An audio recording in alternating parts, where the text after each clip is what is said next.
Welcome to Chapter 14.4, Encounters in East Asia. When Portuguese traders reached China in 1514, they wanted Chinese silk and porcelains. The European textiles and metalwork they had to offer, though, in exchange, were far inferior to the Chinese products, and the Chinese demanded payment in gold or silver instead. The Ming rulers eventually allowed the Portuguese and other Europeans to build trading posts at Macau, in present-day Guangzhou. With traders came Portuguese missionaries, and later the Jesuits. The brilliant Jesuit priest Matteo Ricci made a very good impression on the Chinese, who welcomed learning about the Renaissance in Europe. By early 1600s, the Ming dynasty was decaying, and in 1644, the Manchus, who ruled Manchuria, succeeded in seizing Beijing and making it their capital. They set up a new dynasty called the Qing dynasty, and two rulers that were very memorable during this dynasty were Guangxi and his grandson Qianlong. Under both rulers, the Chinese economy expanded. Internal trade grew, and as it did, the demand for Chinese goods from all over the world also grew.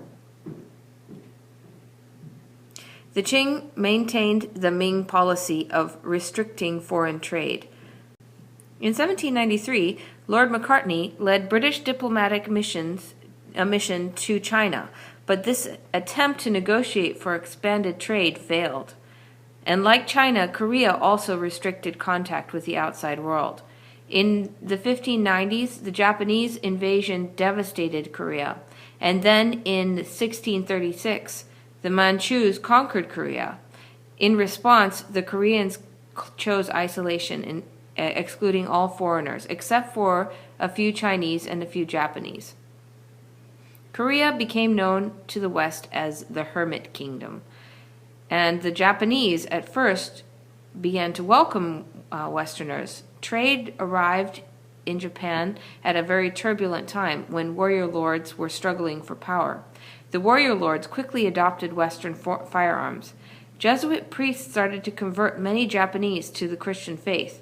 The Tokugawa shogunate worried a lot that the Japanese Christians owed their allegiance more to the Pope rather than to the Japanese leaders. And so in response to their fear, the shogunate expelled all foreign missionaries and barred all European merchants from coming into Japan. And to keep informed about world events, though, they did permit just 1 or 2 Dutch ships each year to trade at a small island in Nagasaki Harbor. Japan remained isolated for more than 200 years. Okay, the Ming in China were a dynasty that took over after the Mongolians had swept through China, and their dynasty is known for doing some restructuring of the economy and the agriculture, but then having troubles with being corrupted and not being effective or efficient, and eventually giving way to the Qing dynasty. But the Ming dynasty was the dynasty that the Europeans first had contact with, besides Marco Polo, after Marco Polo. So the Portuguese landed in China and interacted first with the Ming dynasty. And they viewed European textiles and metalwork as far inferior to that of China. And because the Europeans had nothing that the Chinese wanted, the Europeans had to pay the Chinese in gold and silver. The Europeans wanted to build trading settlements, and also, if they were allowed, have trade with peoples within China, but that wasn't available. The Chinese, or the Ming dynasty, would not allow them to come into China, but they did give them some trade settlement places on the coastline, specifically in Macau, which is in the province of Guangzhou, which is in southern China. The foreigners could only trade if they were supervised by imperial officials, and then at the end of the trading season, all foreigners had to leave. Missionaries followed the traders into China, and they were welcomed mainly because they were fairly well educated. They were Jesuits, and the Jesuits really impressed the Chinese, especially one Jesuit named Matteo Ricci, who arrived in China in 1583. Ricci translated a lot of books into Chinese, and what the Europeans knew about China came mainly from Ricci's writings.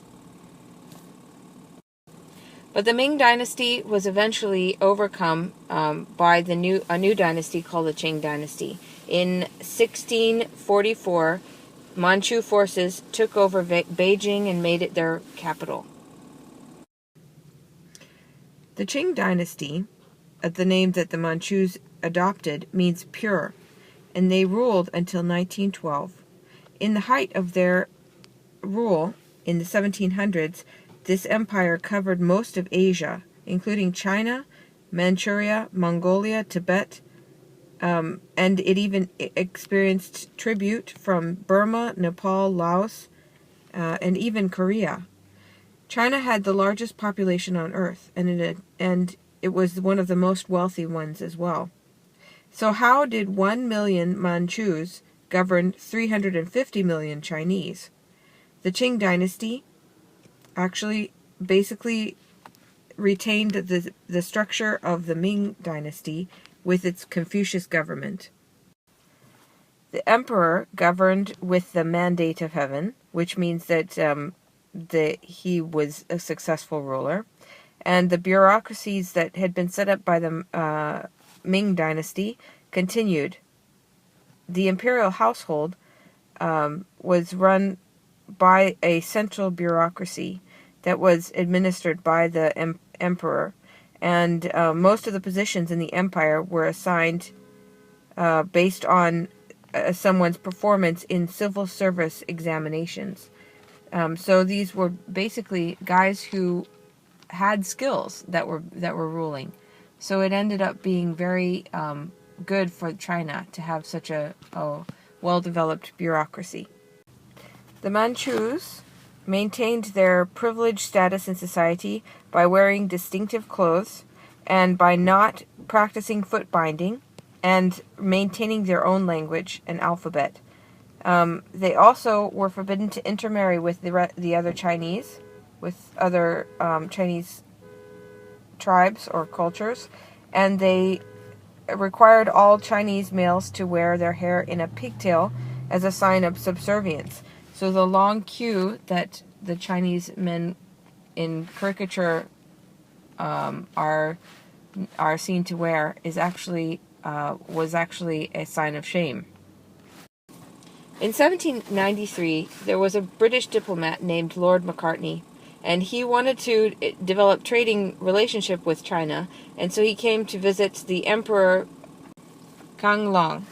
And but unfortunately, Lord Macartney did many things to alienate the emperor, and mainly his haughty attitude and his inability to be flexible with Chinese culture made his mission basically a doomed failure.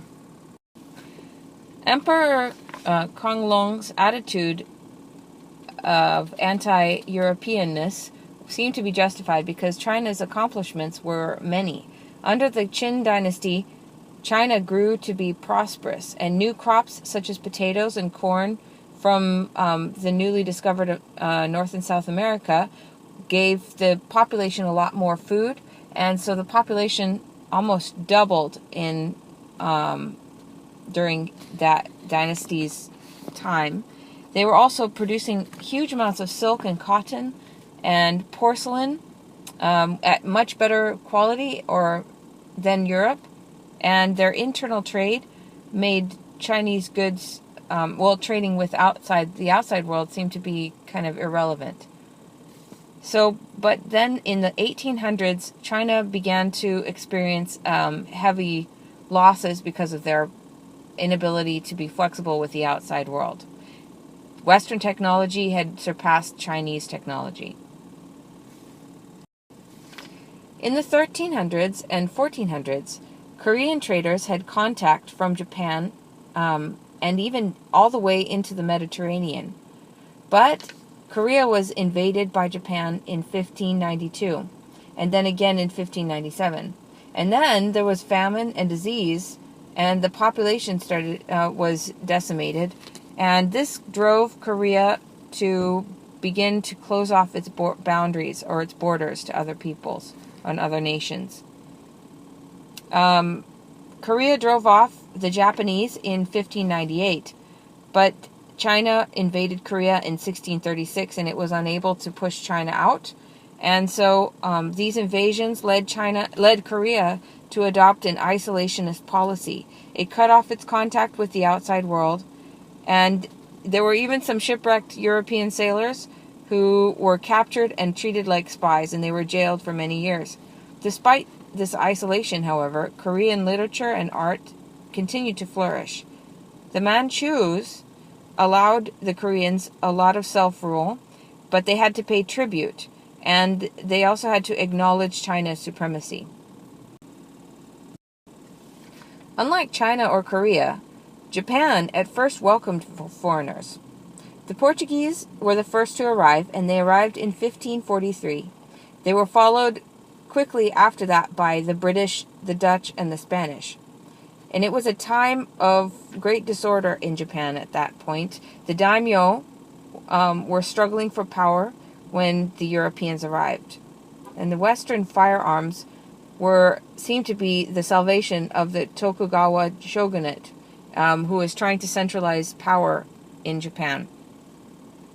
And then Jesuit missionaries began to show up, and they created many converts among the Japanese. Almost as many as 300,000 Japanese became Christians.